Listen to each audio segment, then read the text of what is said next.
네, 현재 시각 8시 24분 지나갑니다. 지금 보고 계신 머니쇼 유튜브 그리고 SBS 비즈앱에서 실시간 시청 가능합니다. 특히 SBS 비즈앱 다운받으셔서 시청하시면 다양한 정보와 뉴스 확인해 보실 수 있고요. 카카오톡 채널에서 크존 검색하셔서 친구 추가하시면 주식 정보까지도 확인해 보실 수 있으니까요. 이 부분까지도 참고해 보시기 바랍니다. 뭐 오늘 가장 핫한 내용은 엔비디아 아니겠습니까? 네. 엔비디아 실적 발표하고 어닝콜 있었는데 뭐 주당 순이익도 그렇고 매출도 그렇고 다 좋았어요. 예상치 못 돌았는데 뭐 주가가 그에 반응하지 못한 거는 분기별로 봤을 때 매출 증가율이 둔화되고 있다. 굳이 따지자면. 굳이 따지자면. 네. 이게 아닌가 싶고 모르겠네요. 잘. 야, 우리 정민 앵커는 아직도 그 정도 열정이 있으시구나. 뭐요? 어떤 종목의 주가가 오르고 빠졌는데 왜 오르고 빠졌는가를 그렇게 꼼꼼하게 파고들 만한 열정이 아직 있으시구나. 아니 뭐 제가 파고든 게 아니라 다 그런 분석을 내놓더라고요. 혹시 또 챗 GPT한테 물어보신 거예요? 아니에요. 이거는 요즘은 그냥 끼고 사시는 것 같던데? 뭐 저 유료 서비스 유료. 구독했습니다. 아, 그래요? 네. 아유, 저는 그래도 이렇게 취침 전에 이렇게 동네 한 바퀴 돌아야 좀 잠을 잘 자는데 어제 갑자기 막 미세먼지가 심하게 밀려오고 네. 날도 이렇게 좀 비가 뿌릴 듯 말 듯 해서 오늘 비 소식이 좀 있더라고요. 그걸 안 하고 잤더니만 영 그거 한 데다가 자기 전에 보니 뭐 개장하고 나서 미국 나스닥 한 1% 정도 빠지나 싶어서 네. 이거 왜 이러나 싶었는데 아침에 눈 떠보니 또 낙폭은 또 맞아요. 아직까지 저력이 있어서 해놓았고 엔비디아야 오늘 가서 순서상 오늘 엔비디아만 집중적으로 네. 파는 날이니까 네. 집중 분석해서 들어보면 되겠다 싶었는데 이쪽 섹터 굉장히 전문가신 분 예, 모셔봤습니다. 그래요. 인더스트리 애널리스트 이주환 박사님 함께합니다. 어서 오세요. 어서 오세요, 네, 박사님. 반갑습니다. 인더스트리 애널리스트라는 또 새로운 어떤 아직도 입에 잘 안 붙죠. 예, 새로운 잡을 만드시고 직종을 만드셨으니까 네. 어디 가더라도 진행하는 분이 처음에 항상 거기서 NG를 한 번씩 내시더라고요. NG를 한번. 전 안 냈어요. 네.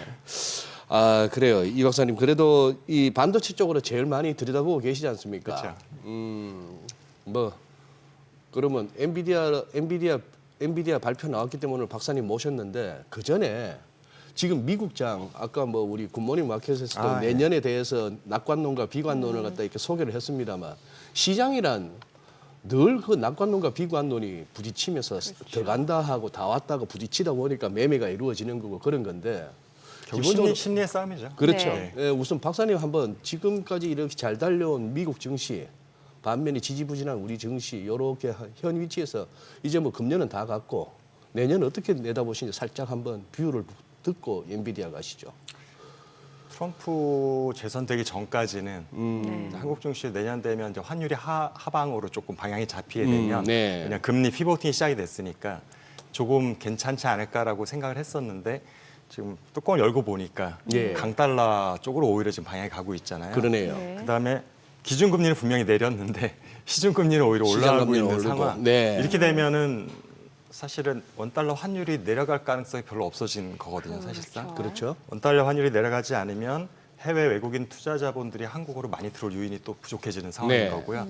그래서 사실은 제가 지속적으로 지금 주가가 많이 빠졌을 때에 개별 기업의 문제보다는 결국 글로벌 자금 이동이 이제 대선 이후에 바뀔 텐데 네. 그거에 대한 일단 확정되기 전까지 어떤 포트폴리오 정리 차원에서 일단 보수적일 수밖에 없다. 한국에 대한 투자는 이렇게 봤었고 그래서 연말이 되면서 방향성이 잡히면 이제 좀 더 예측이 가능하겠다라고 생각했던 부분이 네. 있는데 이제 그 예측 중에서 사실 좀 좋지 않은 쪽으로 지금 전개가 되고 있는 상황이어서 오프닝에서도 봤지만 지금 환율이 자꾸 1,300원 위쪽까지도 올라가고 있어서 네, 네. 사실은 이게 환율이 하방 쪽에 확신이 생겨야 투자 자금들이 약간 환율에 대한 이제 수익까지도 고려를 네. 하면서 자금들이 들어오게 되는데 네. 이렇게 되면은 그럴 만한 요인이 없고 그러면은 한국의 대표 기업인 삼성전자가 딱히 지금 현재로서 매력도가 높으냐 하면 그렇지도 못한 상황이다 보니까 아무래도 외국의 큰 손들은 그 포트폴리오 대표 지수로 반드시 편입을 해야 되잖아요. 네. 삼성전자 워낙 비중이 높기 때문에 네네. 그런데 삼성전자에 대한 매력이 없으면 결국에는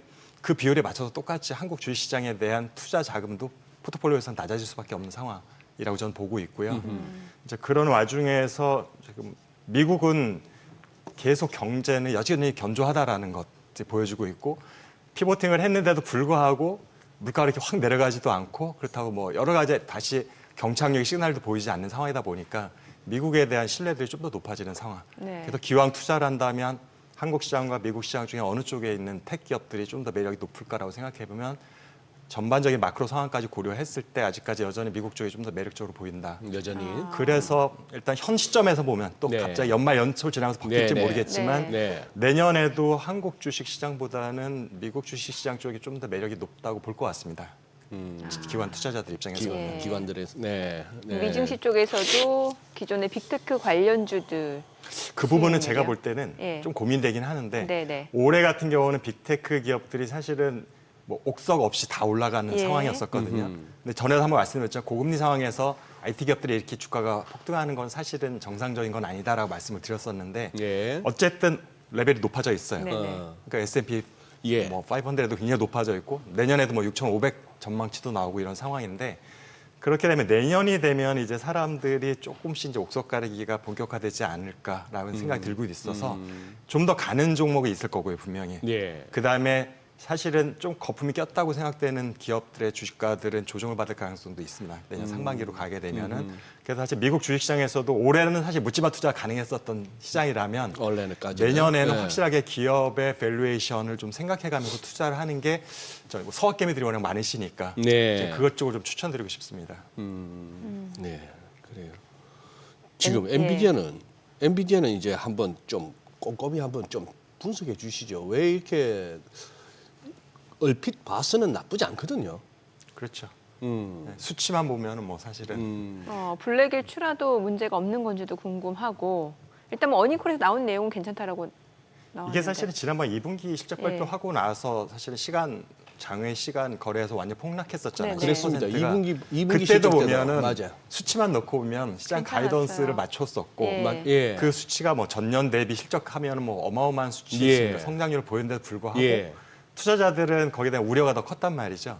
근데 이번에도 보면은 이제 일단 장 내에서는 뭐 소폭 하락에 끝났지만 장 마감하고 실적 발표하고 나서 오히려 더 하락을 한 예. 측면이 있었고 그래도 다행히 시장의 초반에는 뭐 3, 4%가 빠졌다 지금 1%대 정도까지 네네. 반응을 해서 네.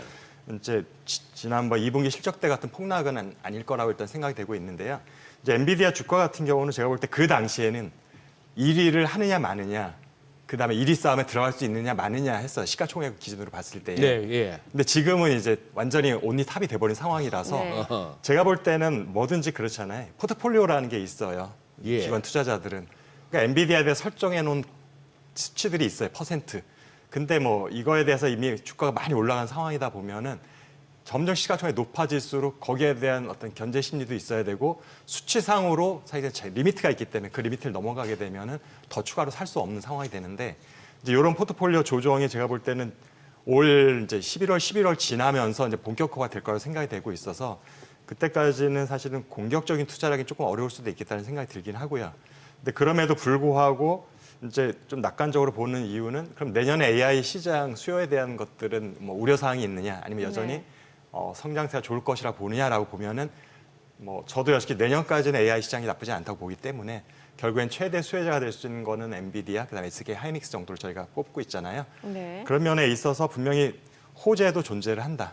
근데 시가총액 1위에 올라가는 순간 단순히 작은 포트폴리오 상에서는 조금 마이너스 요인이 생길 수도 있다. 이런 부분이 지금 상존하고 있는 것 같습니다. 그래서 엔비디아에 대한 투자는 계속 정고점을 돌파를 했고 그럼 또 약간 숨고르기 했다가 다시 또 조금 올라가는 상승 여력이 생기고 이런 부분들이 반복되고 있는 제가 볼 때는 내년에도 그런 모습들이 좀 반복될 것 같은 가능성을 좀 보고 있습니다. 예. 아니 지금 이렇게 정리된 수치가 매출은 이번 3분기 매출은 전년비 93.6% 거의 뭐 2배고 순이익은 전년비 106% 2배를 넘어섰고 그리고 아니 저 매출 총이익률 74.6%라는데 박사님 이거 이렇게 이해하면 됩니까? 100불 팔고 100불 팔면은 74불 60센트가 그냥 남는다고 보면 됩니까 이게?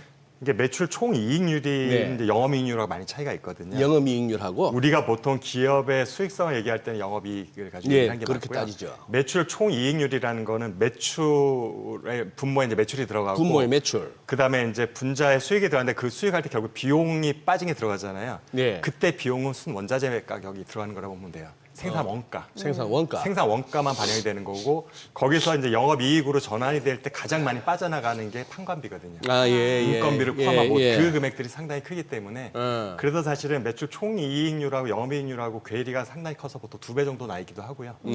한국 같은 경우도 대기업, IT 기업 같은 경우 막 20%포인트 정도 나기도 합니다. 네네네. 예. 그래서 매출 총이익률로 보는 거는 사실상 저희들 감을 잡기가 좀 어렵습니다. 별 의미는 없다. 그래서 영업이익률을 보는 게 맞는 것 같고요. 그렇다고 하더라도 과거에 삼성전자, 하이닉스 같은 경우 실적이 좋을 때도 매출 총이익률이 75% 달성이 쉽지는 않았었던 것 같아서 예. 물론 예외적으로 영업이익률이 막 55% 달성했을 때는 아마 그 정도 나왔을 것 같은데 그런 예외적인 상황을 제외하면 매출 총이익률 한 40~50% 정도, 네. 만약 50% 정도 수준. 그렇게 해도 영업이익률이 20~30%가 나오니까 굉장히 호황기였던 거거든요. 예. 그래서 75%는 비록 이게 제조 원가만 제했다고 치더라도 굉장히 높은 수준이라고 생각은 되고 있고요. 네. 그다음에 지금 저희들이 이제 매출하고 총이익이 전년 대비해서 굉장히 큰 성과가 있었다. 네네. 말씀을 이제 방금 해주셨는데 이제 작년도가 워낙 반도체 암흑기였기 때문에 네. 기저효과가 너무 크게 작용을 합니다. 아, 그래서 기저효과. 전년 네. 대비를 하는 거는 제가 볼 땐 저는 의미가 없다고 생각이 되고 전분기로 있고 봐야 되나요? 전분기로 보는 게 맞다고 아. 생각하고 우리가 보통 경제 성장률 할 때도 기저효과를 그러니까 항상 큰 해가 예, 있으면은 예. QOQ를 좀 더 저희가 좀 더 관심 있게 보잖아요. 네네. 예. 전년대 0.7이냐, 네. 0.8이냐. 마찬가지로 지금 반도체 시장 제가 그래서 하이닉스나 삼성전자 실적이 좋으냐 나쁘냐 얘기할 때도 전년 대비로는 결코 비교하지 않고 네. 전 분기 대비 어떻게 될 거냐. 네. 계절 효과가 분명히 있는데 네. 지금 3분기, 4분기로 가면서 이제 엔비디아는 이제 분기가 조금씩 이제 어긋나긴 하지만 어쨌든 3, 4분기는 성수기로 들어가기 때문에 1, 2분기보다 확실히 차별화된 포인트가 나오는 게 전통적인 반도체 기업들의 실적이었다고 네. 보면은 근데 지금 3분기의 매출 증가율이 전분기로 비교하면 8% 증가를 했어요. 네. 325억 불에서 350억 불로. 네. 근데 그 8%는 원래 2분기 실적 발표할 때 엔비디아가 얘기했던 가이던스에 딱 맞춘 거였어요. 그때 8% 증가를 얘기를 했었고. 네네네. 근데 이 수치가 그럼 좋은 거냐가 이제 평가가 이루어져야 되는데 그렇죠. 사실은 올해 3분기로 가면서 마이크론하고 하이닉스, 삼성전자 다 먼저 실적 발표를 했는데 일단 삼성전자는 기업 자체적으로 좀 많은 어려움이 있기 때문에 네네. 제외를 하고 예. 마이크론과 하이닉스는 시장의 흐름을 좀 따라가는 어떤 실적이라고 제가 보고 있기 때문에 그래서 양사 실적을 비교해 보면 예상 외로 2분기에서 3분기로 갈 때 매출 증가 둘 다 크지가 않았어요. 제가 기대했던 것만큼은. 마이크론도 10%대밖에 안 됐었고 하이닉스는 그래도 한 20% 근처 되지 않을까 했는데 여전히 10% 초반대밖에는 매출 증가가 네. 되지 않았는데 실제로 그렇게 좋았던 것들은 영업 이익률이 굉장히 높아졌던 거, 40%까지 예. 높아졌기 때문인 거고 그래서 매출 증가 크지 않았다는 얘기는 성수기 효과가 올해는 예년에 비해서 약하다는 얘기가 되는 겁니다. 네. 성수기 효과가 약하다는 얘기는 수요가 그렇게 강하지 않다는 얘기인 거죠. 예. 근데 엔비디아 같은 경우는 사실은 일반적인 D램 낸드가 아니기 때문에 결국 AI 수요만 갖고 따지는 건데 이제 하이닉스 같은 경우에는 범용 D램 낸드까지 다 포함된 실적이라서 두 회사를 좀 다르게 보긴 해야 되는데 아. 그럼에도 불구하고 둘 다 매출 증가율이 2분기에서 3분기로 가면서 그다지 크게 증가하지 못했다는 얘기는 범용 제품에 대한 건 우리가 수요가 약하다는 건 제가 연초부터 계속 말씀드렸고 순전히 네. 가격 효과였다라는 예. 거. 근데 AI 쪽도 보면은 우리가 초반에 생각했던 폭발적인 성장세가 사실 하반기로 가면서 많이 둔화됐다라는 건 맞긴 합니다. 전년 대비가 아니라 전 분기 대비로 비교를 했을 때. 예.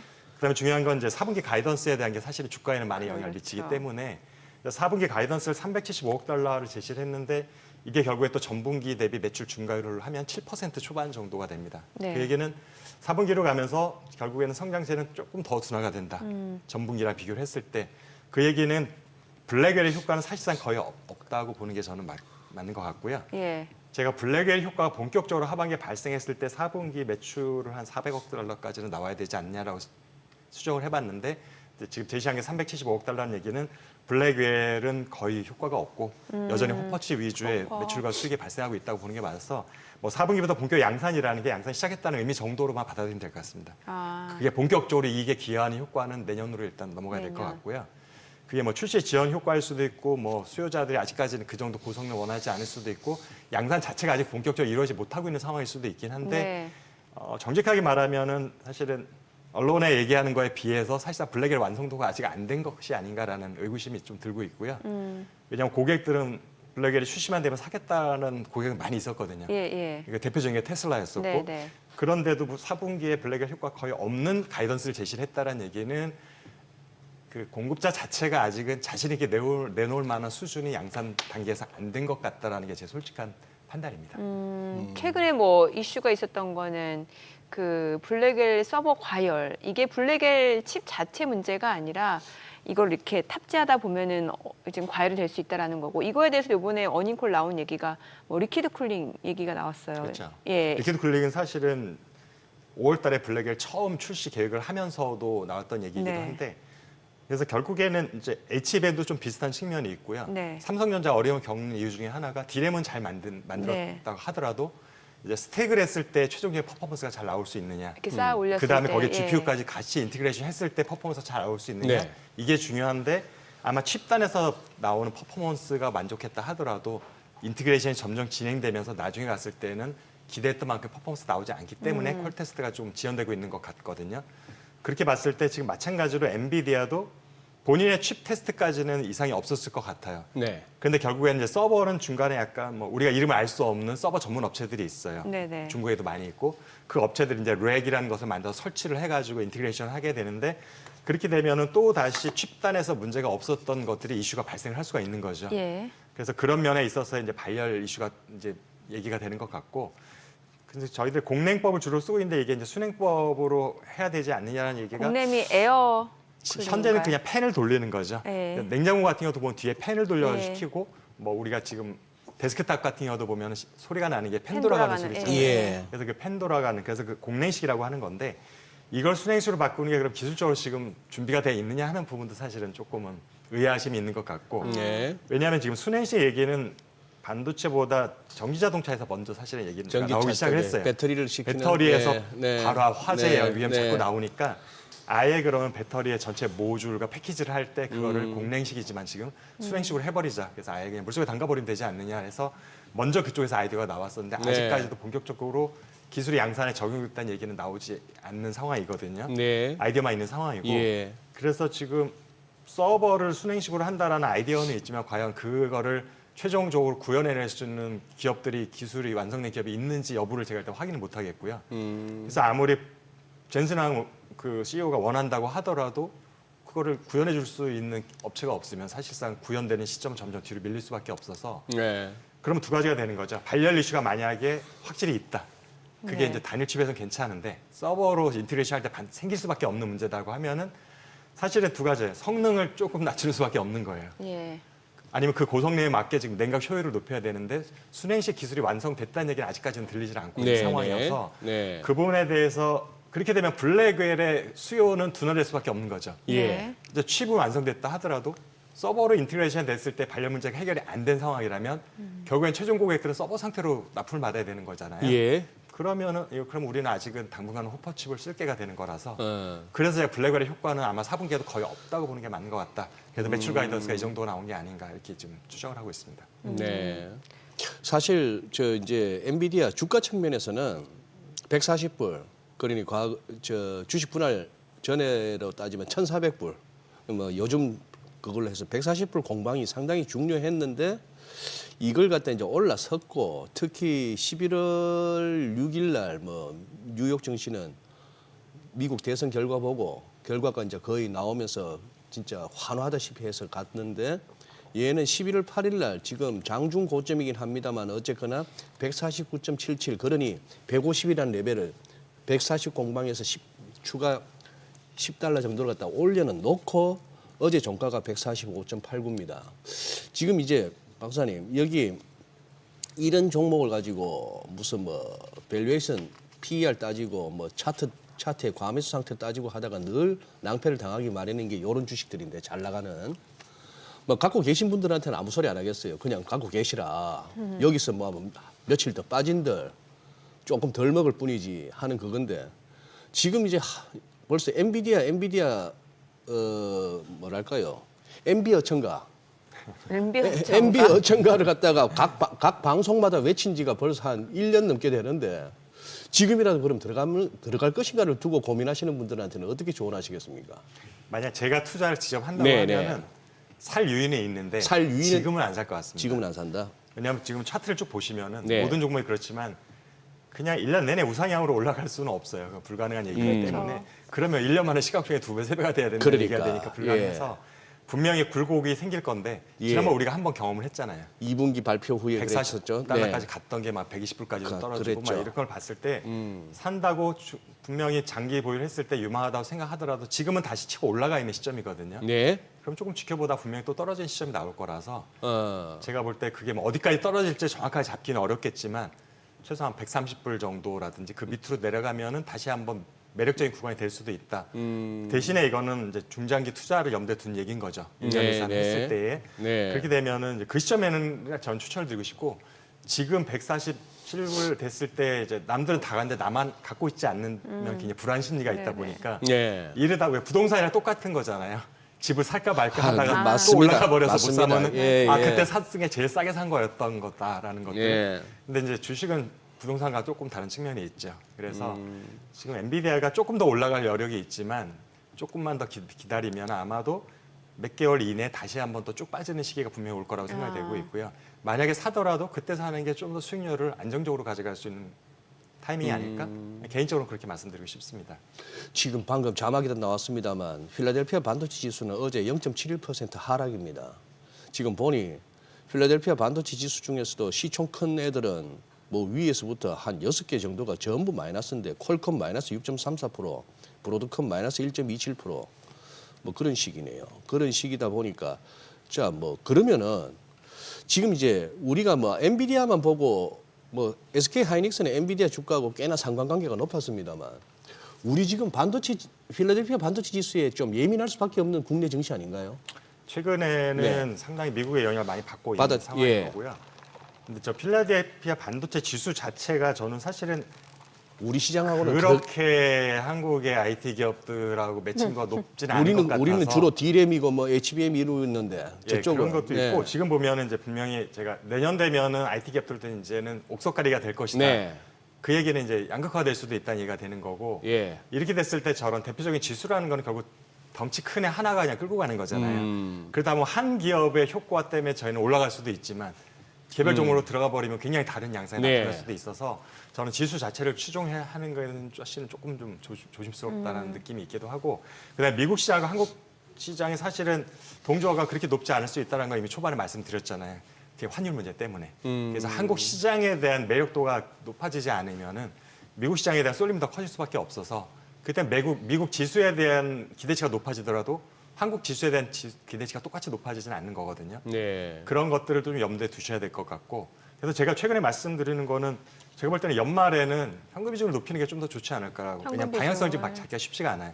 그래서 일단 미국 대통령 취임식이 1월 20일 전후까지 보면서 환율 동향이라든지 그다음 미국의 정책도 중요하잖아요.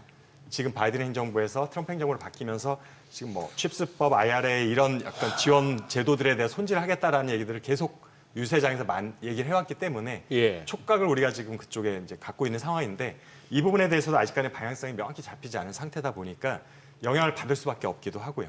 주가라는 것들이 한국 기업들이 다 거기서 자유롭지가 않잖아요 지금. 그래서 지금 제가 볼 때는 연말 연초에 지금 사실은 갖고 있는 걸 굳이 손해나면서 팔 필요는 없겠지만 네. 지금 빨리 적극적으로 매수하기보다는 현금이 갖고 있으면 그 현금은 그대로 유지하고 1월까지 가는 게 좀 좋지 않을까라는 생각을 드리고 있고요. 근데 분명히 IT 기업들의 옥석 가리기가 내년에 될 것 같다. 너무 올해는 다 올랐기 때문에 국내도 마찬가지라고 생각이 되고 있고요. 국내는 사실 이미 시작이 됐죠. 이미, 옥석 가리가 예, 이미 예. 개별 기업별로 차별이 많이 나기 시작했었고 그래서 뭐 상당히 좀 조정폭이 깊은 그렇습니다. 종목들도 그래서 미국 나왔고. 시장도 네. 이제는 내년쯤 상반기쯤에는 그런 양상이 한국과 비슷하게 되지 않을까라는 생각을 좀 갖고 있습니다. 그럼 얼마 전에 그 TSMC 그 중국 수출 금지 미 상무부 결정 소식이 나오면서 뭐 이게 또 삼성전자 반사이 보는 거 아니냐라는 기대는 정말 그냥 기대일 뿐일 수도 있겠네요. 어떻게 보면 삼성전자의 HBM만 놓고 보면 예. 마이너스 효과죠. 마이너스 효과라고. 왜냐하면 그나마 삼성전자가 엔비디아에 납품을 하고 있는 게 중국으로 출하되는 제품들이거든요. 아하. H20 아, 모델에 그렇습니까? H100이나 200에는 못 들어가고 네. 그러나 유일하게 엔비디아에 납품하고 있는 게 막 없어져 버리는 거거든요. 중국의 엔비디아 칩 못 팔게 되면은. 그래서 오히려 하이닉스 같은 경우는 영향을 덜 받죠. HBM만 놓고 보면은. 그 화면에 나오는 게 지금 TSMC하고 삼성전자 경쟁 관계라고 돼 있잖아요. 이 경쟁 관계 맞아요? 지금 파운더리를 놓고 봤을 때의 얘기인 건데 현재로 놓고 보면은 삼성전자 파운더리에 엔비디아가 GPU 칩을 맡길 가능성은 저는 뭐 5% 미만이라고 생각을 하기 때문에 지금 파운더리 그러니까 엔비디아를 고객으로 놓고 봤을 때 경쟁 관계라는 거는 일단 성립되지 않는 상황이라고 보고 있고요. 지금 보면 왜냐하면 지난번에도 이제 약간 발열 이슈가 났을 때에 뭐 TSMC 책임이냐, 엔비디아 책임이냐 가지고 언론에서 막 설레발을 많이 쳤잖아요. 근데 바로 엔비디아 측에서 100% 우리 잘못이다. 아, 그러니까. 오히려 엔비디아가 빠르게 조치를 해줘가지고 우리 그 문제 해결할 수 있었다고 얘기를 하는 만큼 엔비디아에 대한 의존도가 굉장히 높은 상황입니다. 근데 지금 뭐 삼성전자 거기에 이렇게 들어갈 만한 여지는 제가 볼 때는 없다고 보고 있고요. 저희 경쟁 관계 표시가 아니어야 되는 거네요. 그렇죠. 지금 시도라는 거잖아요. 아, 경쟁 관계보다는 아. 지금 공고하게 돼 있는 엔비디아 TSMC 공급망 사슬에 삼성전자가 좀 들어갈 수 있는 여지가 있느냐 정도로 보는 게 일단 맞는 것 같고 경쟁 시도로 바꿨네요. 그 여지가 제가 볼 때는 가능성은 그렇게 높지는 않다고 지금 생각이 되고 있고 그다음에 지금 보시면 삼성전자 최근에 이제 조직 개편이라든지 여러 가지 이제 어나운스되는 걸 보면은 파운더리 힘을 빼겠다는 얘기인 거잖아요. 오히려 삼성전자가 파운더리 쪽에 있던 장비나 인력을 디램 쪽으로 옮기는 무브먼트가 지금 예상되고 있는데 이런 상황에 공격적인 마케팅이 가능하지도 않을 거고요. 그다음에 엔비디아가 사실은 그런 기업한테 굳이 TSMC가 있는데 물량을 일부를 나눠줄까라는 부분. 그다음에 HBM에서도 굉장히 잘하고 있다면 혹시 모르겠으면 가능성이. 네. 근데 HBM 자체에서도 좀 신뢰성이 떨어지는데 네. 풀 인티그레이션을 굳이 삼성전자한테 맡길 유인이 있을까를 생각해 보면은 제가 볼 때 엔비디아의 파운더리에 수준한다라는 거는 사실상 가능성이 별로 없다고 생각을 합니다. 그래서 저 화면에 보면 경쟁 시도, 납품 시도. 시도인데 저 시도가 진짜 삼성전자 시도를 하고 있는지는 알 수 없고요. 알 수 없을 언론에서 수도. 그냥 기대치가 아닐까라고 저는 생각을 해봅니다. 그러면 지금 나와 있는 저 그래픽은 저 자료 화면은 우리 이주원 박사님의 말씀하시고자 했던 의도와는 다소 좀 동떨어진 뭐 설명일 수도 있겠고. 저희도 밑에도 보면 경쟁 시도잖아요. 예. 경쟁 관계가 경쟁. 아니라. 저희 바로 수정했죠. 방금 바로 수정을 그런가요? 했는데 네. 바로 그래서 수정을 했는데 사실은 이제 보통 파운더리는 언론에서는 지금 삼성전자가 상당히 어려운 상황이기 때문에 네. 지금 뭔가 미래에 좀 기대치 있는 어나운스 하는 자체가 사실 조금 어려운 시점인 것 같고요. 예. 그래서 오히려 저거보다는 HBM 쪽에서 과연 엔비디아의 올해 안에 본격적인 납품이 될 수 있을까가 어떻게 보면은 삼성전자 입장에서는 기다리고 있는 그러니까, 뉴스라고 예. 생각이 되고 최근까지도 보면은 뭐 콜테스트가 순조롭게 진행 중 정도잖아요. 그 외신이. 정도죠. 근데 진행 중은 사실은 이미 5월부터 진행 중이었었고 그게 뭐 순조롭게라는 표현이 있냐 없냐 큰 의미는 없잖아요. 통과를 했느냐 아직까지 진행 중이냐라는 것도 이제는 의미가 경쟁 있는데 시도마저도 없애버렸네.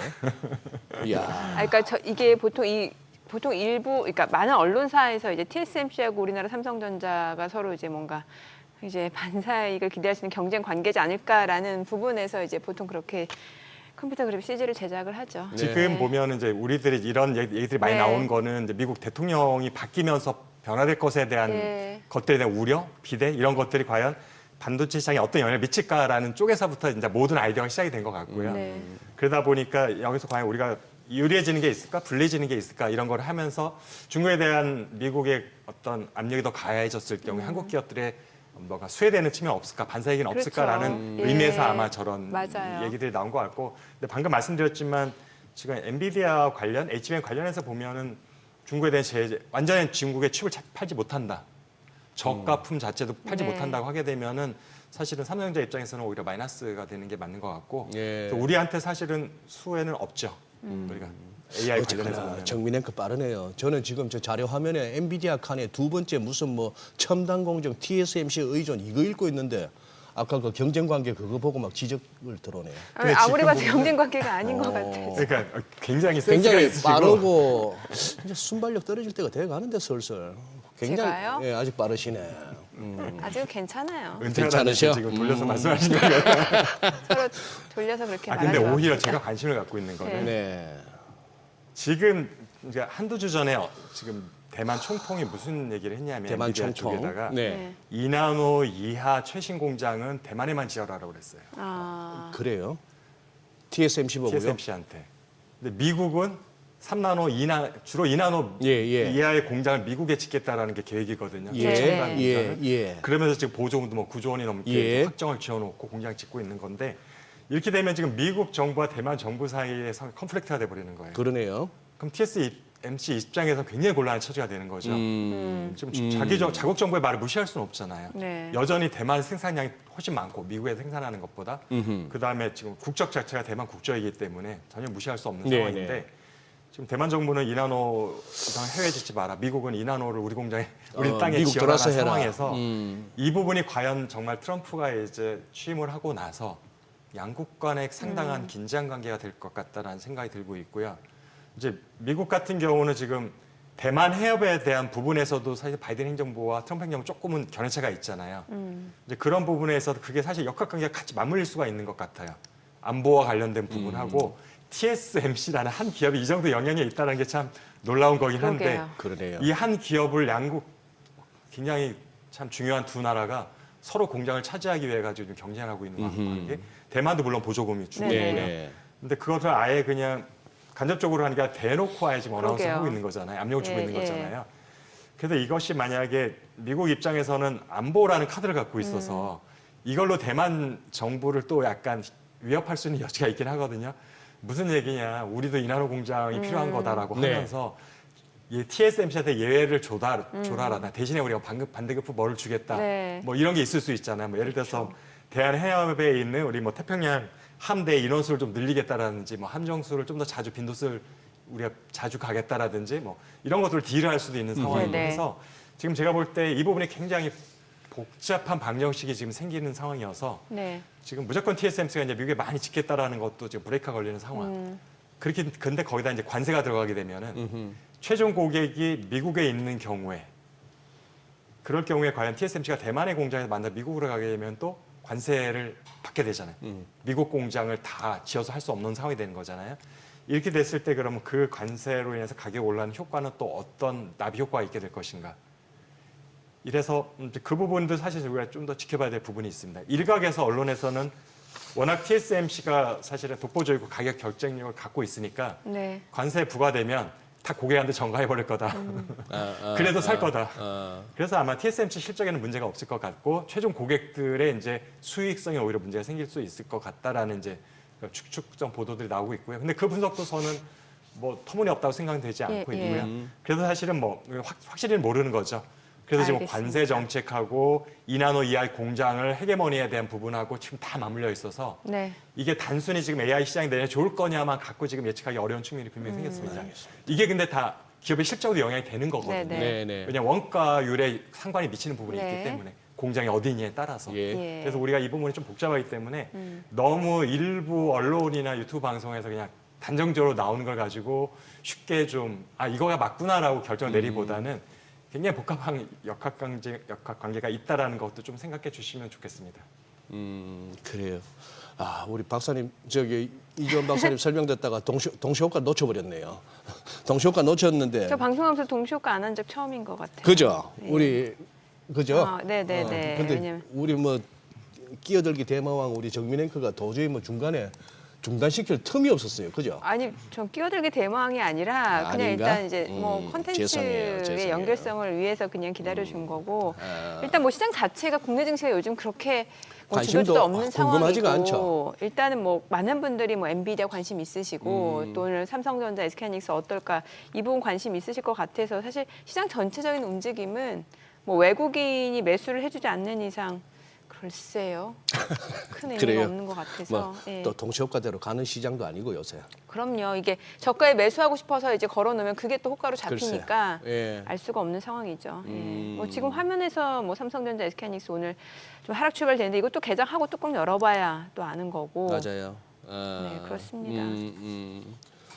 오늘 우리 이정원 박사님도 약간 그 박찬호 선수 DNA가 있으시구나. 일단 말을 시작하시면은 막 다 전해 주시려고. 그러니까 게스트를 여러 명 부르세요. 제가 방송 전에 박사님한테 9시 15분까지 그냥 쭉 혼자 열일하셔야 돼요. 이런 말씀을 드렸거든요. 예. 그러니까. 제가 잘못한 거죠.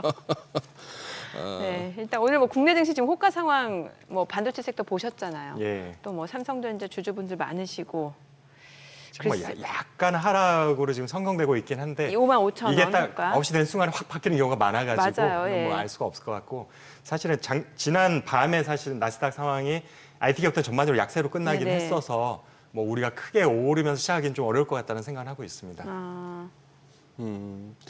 지금 그러면 아까 아까 2나노까지 말씀하셨지 않습니까? 대만이 나노, TSMC. 로직 이 예. 만화 칩들. 예. 지금 그 나노 경쟁에서 우리 지금 어디까지 가 있습니까? 국내 삼성전자하고 하이닉스는. 지금 우리가 2나노, 3나노 얘기하는 건 다 로직 칩의 얘기고요. 디램 랜드는 뭐 10나노를 얘기하고 있기 때문에 그래요? 결국에는 예. 하이닉스는 아예 2, 3나노는 아예 없습니다. 하이닉스는 10나노 이상에 다 있는 거고요. 지금 2나노, 3나노 얘기하는 건 다 로직 칩. 결국에는 삼성전자에서 파운더리 쪽을 얘기하는 거고. 네. 근데 엔비디아 같은 경우도 이제 본인은 포트폴리오가 굉장히 다양하기 때문에 예. 가장 선단 제품으로 했을 때가 지금 3나노 어. 양산하고 있는 거라고 보시면 될 어허. 것 같고요. 지금 보면은 인텔이나 일본의 또 라피더스 있잖아요. 정부 차원에서 만들어냈던 이제 파운더리 기업이 라피더스인데, 그래서 인텔과 라피더스도 지금 본인들의 로드맵으로 하면 1, 2년 안에 1.8나노를 양산하겠다고 얘기를 하고 있어요. 그래요? 그러니까 언더 2나노도 빨리 가겠다는 얘기인 박사님, 건데. 이번에는 저희가 좀 시장 상황을 봐야 될 것 같습니다. 그렇죠? 오늘 예. 국내 증시를 확인해 보죠. 개장합니다.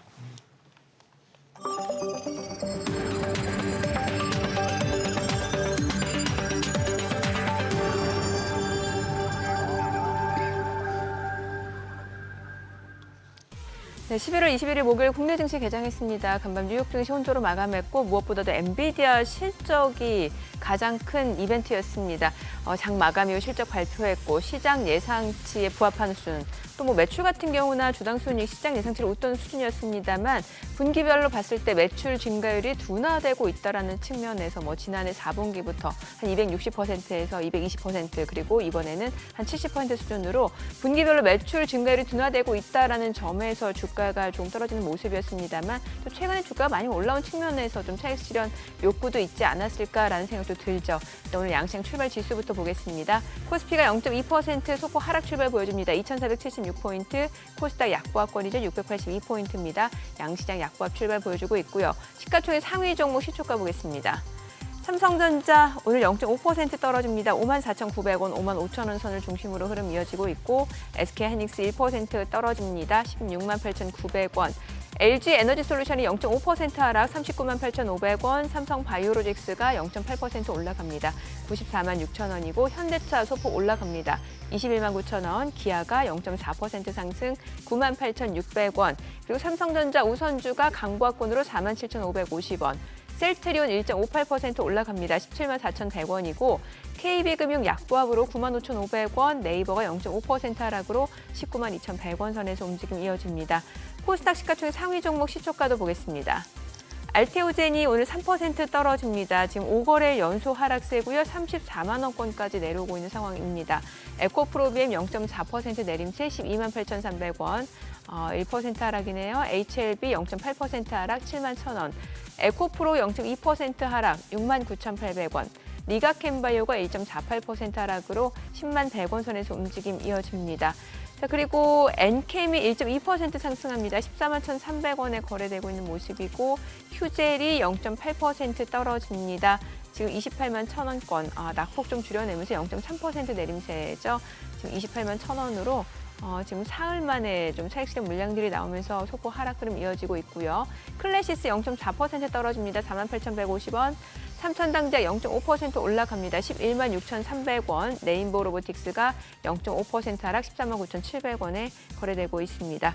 오늘 시장에서 특징을 보여주고 있는 섹터 종목들 좀 체크를 해보도록 하겠습니다. 시장 뭐 전반적으로 보합권이고 오늘 양자 암호 관련주들이 좀 움직임 이어지고 있는데 엑스게이트가 6.5% 상승 중입니다. 5,390원, 우리로도 3.7% 강세로 1,310원이고요. KCS도 3% 이상 올라갑니다. 7,650원. 그밖에 지금 하늘소재과 KTCS는 지금 보합권 움직임 이어지고 있고 아이원 플러스가 11% 급등. 아무래도 동전주다 보니까 좀 탄력적으로 올라가는 모습이고 한국첨단소재 솔리드가 2%에서 1% 오름세.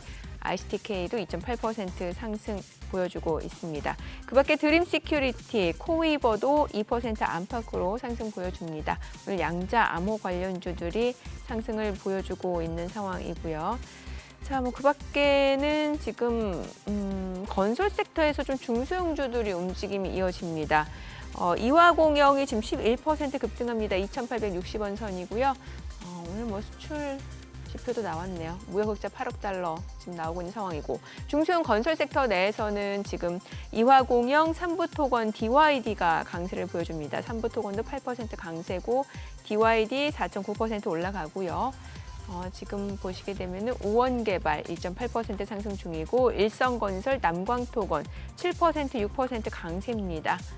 오늘 중소형주 건설 섹터 움직임이 좀 활발하게 이어지고 있습니다. 범양건영이 19% 급등하네요.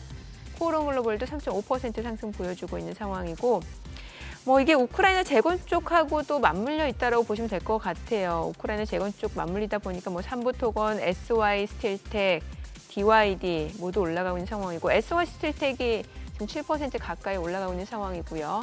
지금 데모, 현대 에버다임이 2%, 5% 상승 중이고 HD 현대건설기계가 3% 상승하면서 61,700원, 다산 네트워크스도 3% 이상 올라갑니다. 오늘 우크라이나 재건, 중소형 건설 종목들 상승 보여주고 있는 모습입니다. 지금 시각 9시 5분 향해 갑니다. 수급 상황 좀 체크해 보도록 하겠습니다. 오늘 유가증권 시장에서는 개인과 기관사입니다. 각각 194억 원, 11억 원 순매수고 외국인은 216억 원 매도 우위. 코스닥에서는 개인 투자자가 122억 원 매수 우위, 외국인과 기관은 각각 58억 원, 56억 원 매도 우위 나타내고 있습니다. 저희 환율 체크해 보도록 하겠습니다. 달러원 환율입니다. 정규장 마감 대비로 8원 10전 상승한 1,399원에 개장이 됐습니다. 와, 환율 계속해서 지금 달러 강세 기조는 좀 이어지고 있는 모습이네요. 그러네요. 네. 예. 아까 이주환 박사님 첫 마디가 내년 전망에 있어서 환율을 부담스러워하시는 그런 얘기를 하셨는데, 지금 이제 유로 달러가 1.0545, 1유로당 1.0545달러인데 벌써 이렇게 외신에서는 또 페르티 얘기가 1유로가 1달러 수준까지 이제 더 약세로 간다 이런 얘기까지 나오면서 자꾸 또 이렇게 달러 강세 쪽으로 바람을 잡는데 그러네요. 이게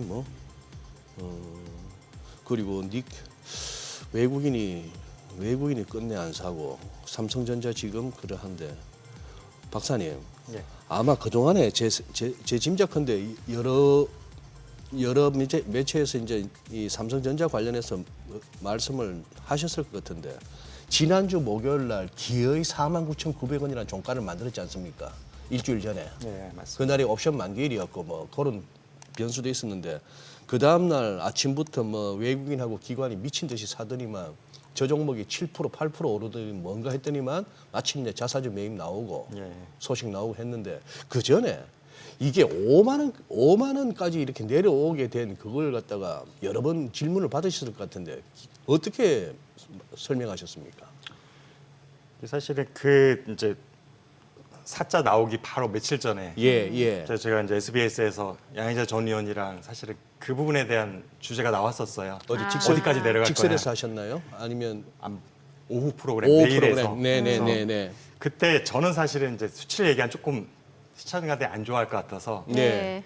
지금 많이 싸지긴 했지만 솔직히 말하면 바닥이 어딘지는 아직 모르겠다라고 얘기했었고 양희자 전 의원은 잠깐이지만 사자를 찍고 올라올 것 같다라고 얘기했는데 불과 며칠 후에 사실 49,900원 종가가 나왔던 거고 그리고 난 사실은 지금은 상당 부분 말씀 다 많이 이제 맞았네요, 올라가긴 했었죠. 결과적으로 두 분 다 55,000원까지 올라가긴 했어서 그래서 이제 좀 더 지켜보자는 입장이었었고 근데 지금 아직까지 우리들이 알지 못한 게 지금 이 자사주 효과라는 거는 아시다시피 잠깐 동안 단기간에 효과는 줄 수는 있겠죠.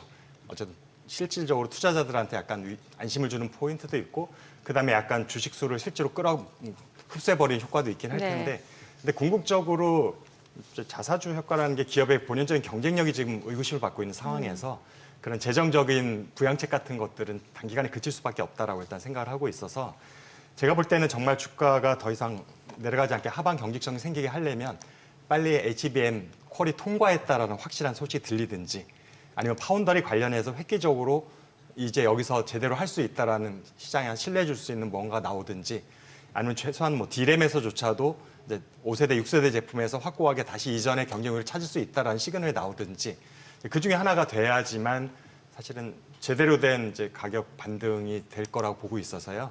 지금 현재 이 반등은 기술적인 반등일 가능성도 있다라고 지금 보고 있습니다. 그래서 왜냐하면 외국인들은 그 후에도 계속 팔고 있거든요. 여전히. 그러니까요. 딱 하루만 샀어요. 하루 사고. 12월 15일 하루만 사고 여전히 또 개인이 물량을 받아주고 있는 상황이어서 이 부분이 사실은 조금 위험한 상황인 것 같다는 생각이 들고 있고요. 그래서 이 외국인들이 파는 거는 아까 초반에 얘기했던 얘기에 결국 되풀이인 거예요. 국내 자금 시장에 돈이 들어와야 되는데 추가적으로 결국에 지금 환율이 저렇게 된 상황에서 부담스럽거든요. 네. 그래서 좀 눈치를 볼 수밖에 없는 상황이어서 지금 삼성전자 개별적인 기업에 대한 우려도 있는 상황인데다 한국 주식시장에 대한 포트폴리오도 현재로서는 약세 쪽에 있는 상황인 거라서 두 가지가 맞물리니까 대표주인 삼성전자에게는 악재로 작용할 수밖에 없는 상황. 그래서 외국인들은 여전히 팔자가 계속되는 것 같고 그래서 지금 이게 이 반등세가 계속 올라서 우리가 그래도 첫 번째 희망은 육자를 다시 회복하는 거잖아요. 네. 네. 6만이라고 해도 사실은 연초 가격이기 때문에 이게 굉장히 사실은 뭐 올랐다고 하기엔 좀 민망한 가격이긴 하지만 심리적으로 5자, 6자 갖고 주는 이제 느낌이 다르다 보니까 이제 6자에 안착을 하려면은 이제 아직까지 이제 분기 실적이 다음 분기가 나와야 되겠지만 그게 이제 1월이나 돼야지 우리가 알 수 있는 부분들인 거고 그래서 그 전에 제가 볼 때는 여러 가지 고강도 대책들은 내놓고 있는 것 같아요. 이런 네. 개선책들 내놓고 있는데 문제 개선책을 내놨다라는 게 바로 이제 주가로 반영되기보다는 그게 어느 정도 결과로서 좀 열매를 맺기 시작했을 때 제대로 저는 이제 주식시장에서 그 밸류에이션에 영향을 미칠 거라 보고 있습니다. 그러다 보니까 이게 단기간에 큰 모멘텀을 갖기는 쉽지 않아서 예. 제가 볼 때는 오히려 이럴 때 주가만 놓고 봤을 때 네. 투자자 입장에서 네. 좀 더 솔직하고 좀 더 투자자들에게 가까워지는 IR 전략을 쓰는 것이 어떨 거라고 생각이 됩니다. 어려움이 있으면 솔직하게 어려움이 이건데 이거는 예상했던 부분이고 이건 못했던 부분인데 이 부분은 우리가 해결하는데 한 2개월 정도 소요가 된다. 이건 늦어도 내년 상반기까지는 확실하게 우리는 극복할 수 있다라든지 이런 현재 문제 어려움을 확실히 인정하고 각각에 대한 개별 솔루션에 대한 로드맵을 제시해 주는 것들이 오히려 지금 불확실성이 좀 더 공포 심리로 가는 것들 막아줄 수 있거든요. 네. 그래서 우려는 있지만 바닥이 언제 모르겠다는 얘기는 얘네들 문제가 이게 끝일까라는 것이 사실은 내포되어 있는 거고요. 네. 이미 네. 드러난 악재 네, 말고 또 네. 있을까? 그게 이제 바닥을 모르겠다는 저의 표현에 응집돼 있던 거거든요. 그럼 최소한 바닥은 여기다라는 확신을 주려면 모든 문제를 먼저 다 끄집어내는 거예요. 언론을 통해서 나오기 전에. 아직 언론에 보도되지 않았던 것까지도. 그럼 일시적으로 출렁할 수 있겠지만 대신에 우리는 이렇게 노력해서 언제까지 솔루션을 마련할 수 있다, 확신이 있다라는 발표를 해버리면 오히려 저는 그게 투자자들한테는 확신을 심어줄 수 있는 바닥. 그래서 바닥이 어딘지 확인할 수 있게 해주는 포인트가 될 것 같아서 우리가 그런 모멘텀이 지금은 필요한 시점이 아닐까. 부양책보다는 저는 그쪽을 좀 추천드리고 싶습니다. SK 하이닉스는 어떨까요? 그래도 좀 주가 측면에서 어느 정도 좀 조정을 겪은 상황이고 오늘도 보니까 지금 다시 상승으로 전환이 됐는데 SK 하이닉스는 그래도 직접적인 밸류 체인이잖아요, 엔비디아.